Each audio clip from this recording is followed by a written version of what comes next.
कक्षा 12 के सभी विद्यार्थियों का मेरे चैनल में हार्दिक स्वागत है। आज मैं उपस्थित हूँ आपकी हिंदी पाठ्य पुस्तक के अंतर्गत खंड काव्य में आपका पाठ 2 जगन्नाथ दास रत्नाकर द्वारा लिखित गंगा अवतरण का अंतिम भाग। इसके 3 भाग, इसमें 8 छंद दिए हैं जिसको मैंने 2-2 छंदों को एक एक भाग में पढ़ाया है। तो 6 छंद आपके हो चुके हैं।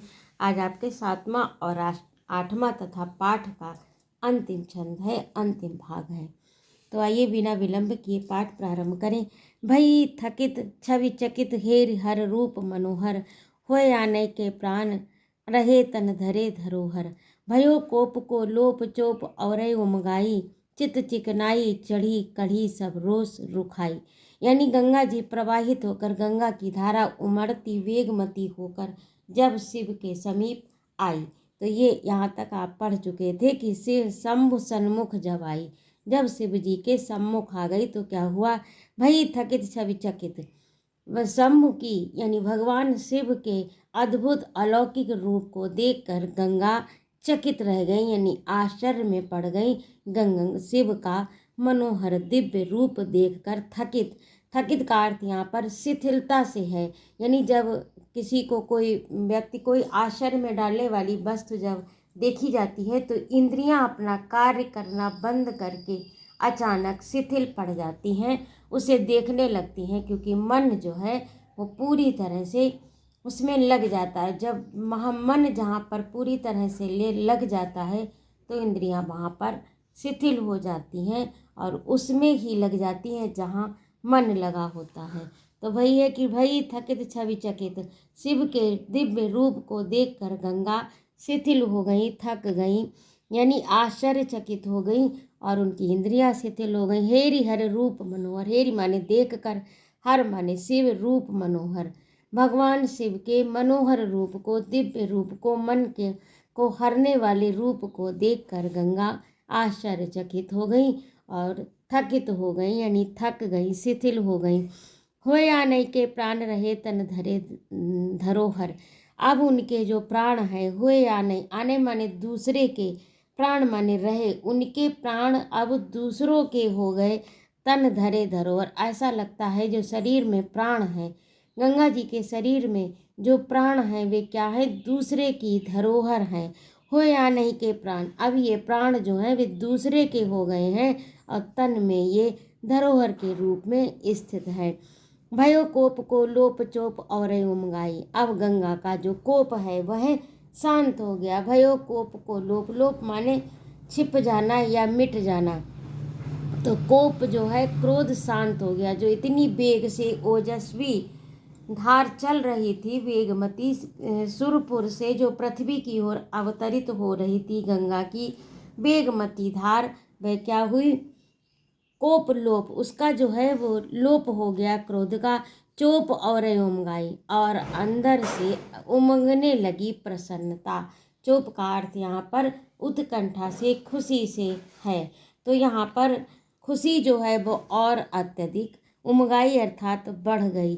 चित्त चिकनाई चढ़ी, चित्त पर, हृदय पर, चिकनाई अर्थात प्रेम का मीठापन, प्रेम का प्रभाव पड़ने लगा, उनके चित्त पर प्रेम का प्रभाव पड़ने लगा। चिकनाई चढ़ी, चिकनाई यहाँ पर इसलिए दिया गया क्योंकि जहाँ जो चिकनी वस्तु होती है उस पर कोई चीज़ ठहरती नहीं, और प्रेम जो है वो ऐसी ही वस्तु, ऐसा ही भाव है कि इसके बाद में फिर कोई दूसरा भाव उस पर प्रभावी नहीं हो पाता। तो इसीलिए प्रेम की चिकनाई, यानी प्रेम को चिकनाई के रूप में कवि ने प्रस्तुत किया, क्योंकि चिकनी चीज़ पर किसी दूसरे का प्रभाव शीघ्रता से नहीं पड़ता। उस पर डाला हुआ कोई भी पदार्थ जो क्या होता है वो ढरक जाता है, रुकता नहीं है।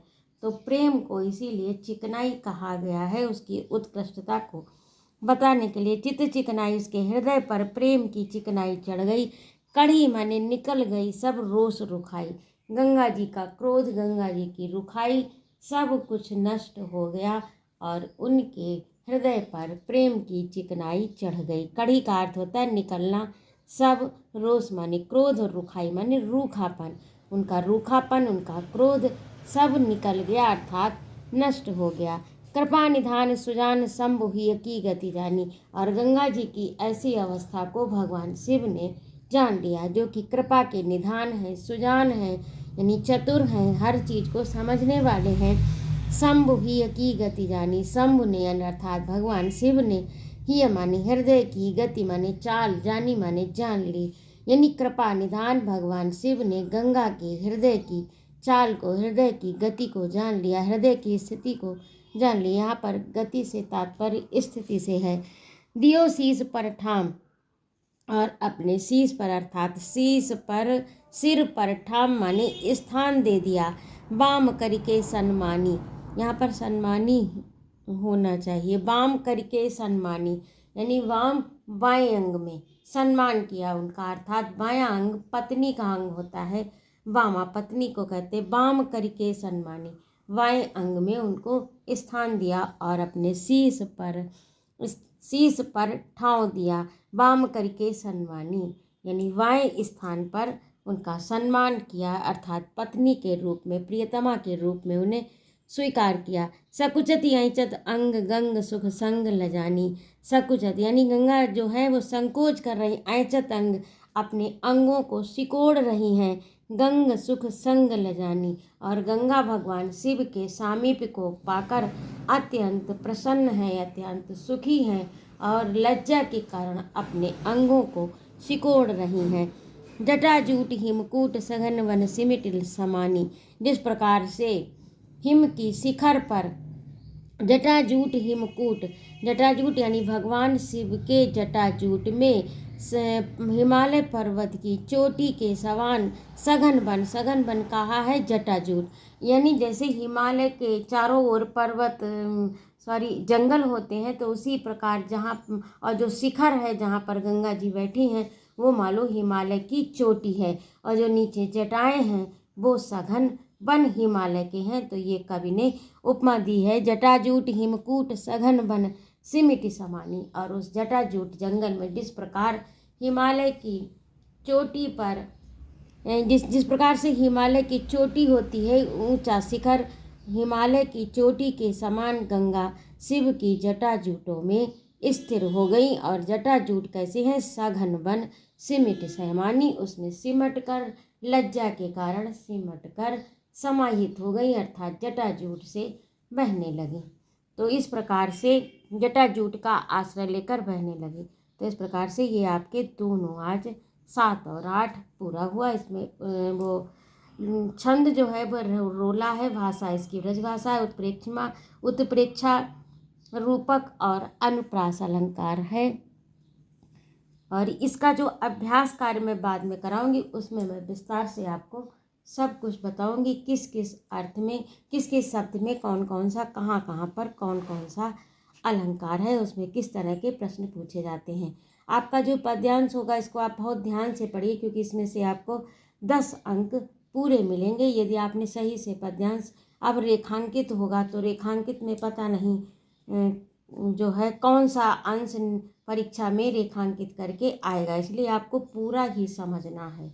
और जब मैं आपको अभ्यास कार्य कराऊंगी तो उसमें आपको छंद, इसका जो काव्य सौंदर्य है उसके बारे में पूरी तरह से बता दूंगी, तो उससे भी आपको अच्छे अंकों की प्राप्ति होगी।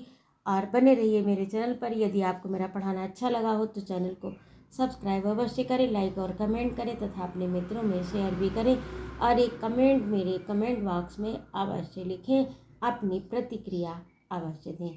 तो आज के लिए इतना ही। जय माँ भारती। अगले अंक में मैं शीघ्र उपस्थित होती हूँ, अगला आपका भाग लेकर।